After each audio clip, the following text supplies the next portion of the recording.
Welcome back to another episode of Rock Boys Football. Mario Cristobal, the Miami Hurricanes, putting the college football landscape on notice early Friday afternoon as they land the commitment of former Georgia quarterback Carson Beck.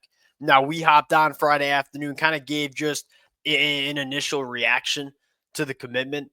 And my take is highlighted by two different ideas. One, to me, Carson Beck is still one of the best quarterbacks in all of college football. I mean, you go back 5 months ago when we were in the month of August, and you were to ask me, what quarterback would I be taking to go win a bunch of college football games? Carson Beck was probably at the top of the list. Now, I think, secondly, this seems to be such a dynamite fit from a schematic standpoint in the Shannon Dawson offense, but also from a personnel standpoint, too. When you look at Shannon Dawson, we're going to spread you out a little bit. We're going to have quarterbacks process and get the football out of their hands really quick. That is exactly what Carson Beck does best. And I think, secondly, he's going to have a run game to work off of. And you go back to the 2023 season when Georgia had a run game and Carson Beck was able to go to play action.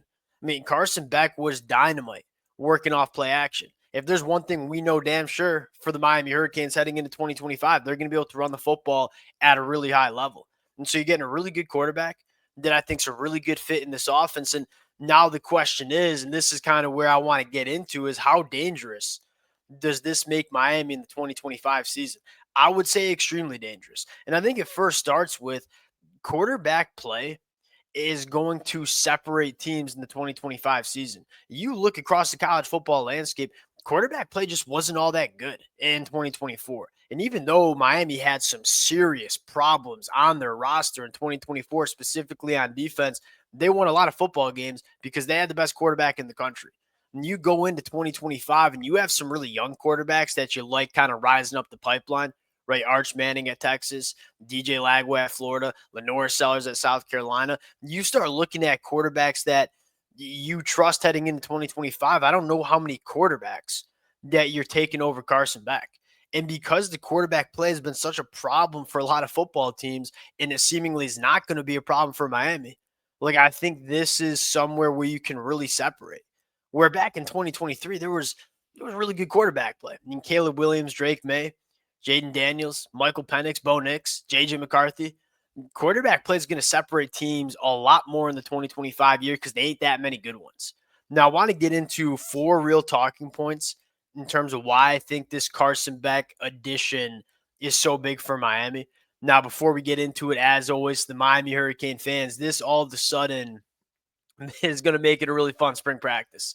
The amount of support y'all continue to show to the boys as we break down the transfer portal commitments, as we cover the high school recruiting trail. Appreciate you guys. If y'all do enjoy the content, consider subscribing to the channel. Without further ado, let's get into talking point number one. And this, I think, is kind of it didn't come to my head immediately yesterday. And as I've gotten some time to think about it a little bit more, I think this might be a little bit more important. Now, I probably should have talked about it yesterday. Carson Beck's a quarterback that's been there and done that. And you look at Miami, that Carson Beck has done things and been places where that's where Miami wants to go. As a quarterback too, behind a guy like Stetson Bennett, you go out and win a national championship with Georgia. Now, I think even as Carson Beck as a starter, I mean, he's playing in SEC championship games. He's playing in college football playoff games. He plays some of his best football when the moment's the biggest. That has been a problem for Miami in the past. Now, you're bringing in a quarterback that he kind of knows the expectation. And he's been around a program at Georgia where it's hard to argue they're not doing things at a really, really high level. So you're bringing in a quarterback that's kind of been there, done that, knows what it takes and knows what it looks like to be a national championship caliber team. And as good as Cam Ward was, and Cam Ward was a stud for Miami in 2024, maybe one of the knocks was, hey, and this is not any Cam Ward's fault. He came from Washington State. Carson Beck's coming from Georgia. Two different programs. That's clear. Cam Ward, and the moment never seemed too big for Cam Ward. But you look at it and say Cam Ward never really played in some of those big games and never played for a conference championship, never played in a playoff game. And Carson Beck's done all that. And I think that matters. Not only because you want your quarterback playing the best in the biggest moments, but you want your quarterback to be the leader, kind of be setting a little bit of an example. He knows what it looks like and knows what it takes to win at the highest level. Now, I think secondly, and this is probably why I love the fit the most, he's a field general.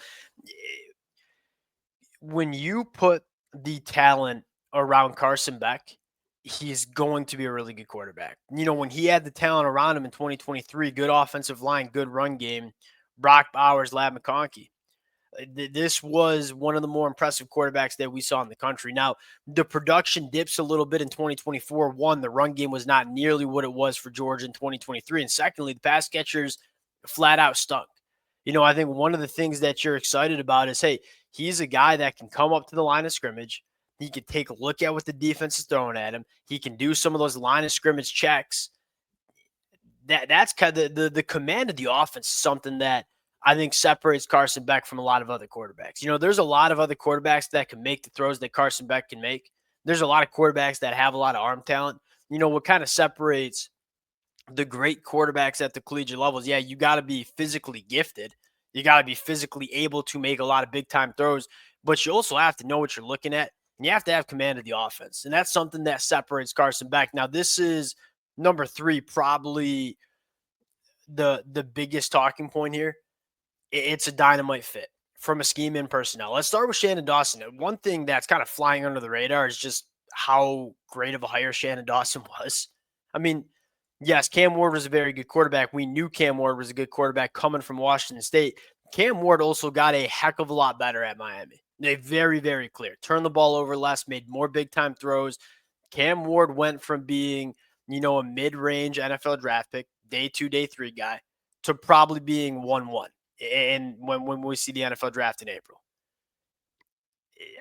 I think one of the things that you're most excited is that can you let Carson Beck take that next step that Cam Ward took? And then you look at the Shannon Dawson offense and say, hey, we want to spread you out. We want to get the ball out quick. We want to be on time and accurate. And we want to know our answers. Like in this offense, Shannon Dawson is going to give you answers.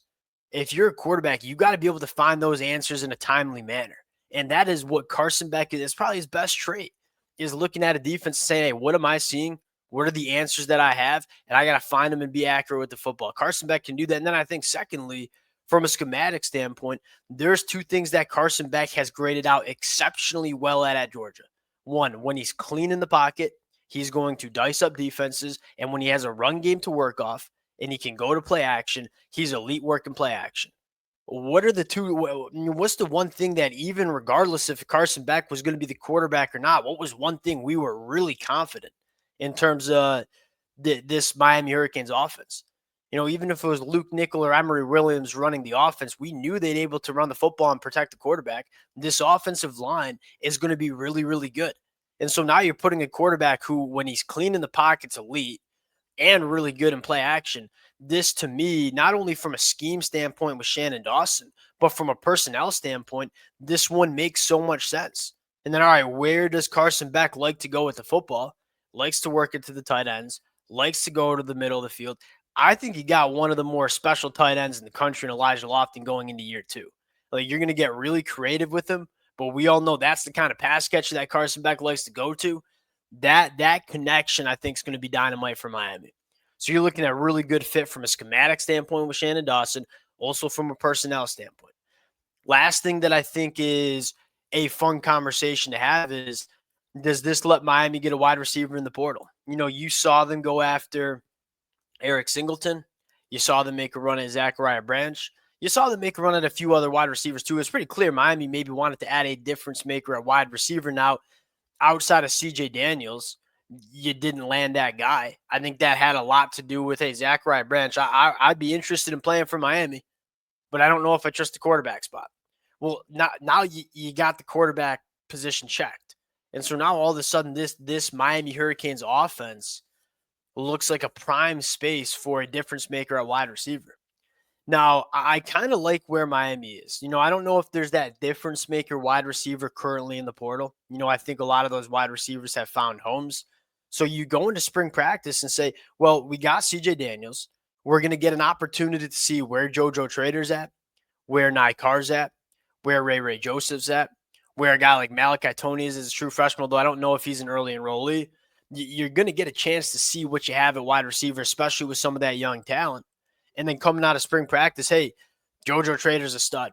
Nye Carr's a stud. Hey, maybe we don't need a wide receiver. Maybe our young cats are going to be difference makers for us in 2024 or 2025.